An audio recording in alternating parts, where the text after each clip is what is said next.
সাগরে ঢুয়ে ভেসে যাওয়া বড় ভাইকে বাঁচাতে গিয়ে ডুবে ছোট ভাইয়ের মৃত্যু হয়েছে।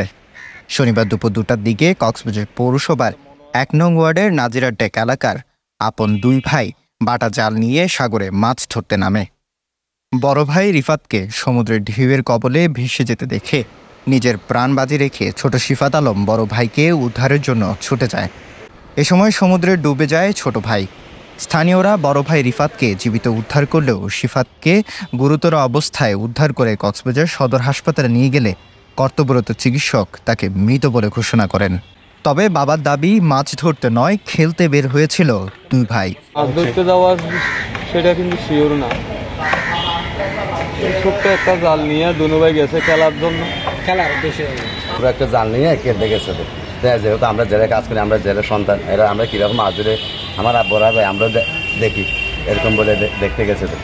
বিষয়টি নিশ্চিত করেছেন কক্সবাজার পৌরসভার 1 নং ওয়ার্ড কাউন্সিলর আক্তার কামাল।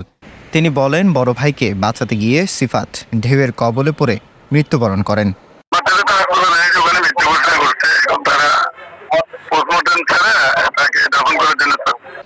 মৃত সিফাত 3য় শ্রেণীর ছাত্র। তার বয়স মাত্র 10 বছর। ছেলের অকাল মৃত্যুতে বাবা আব্দুল শুক্কুর যেন বাকশূন্য। বিকাত হোসেন, CCN।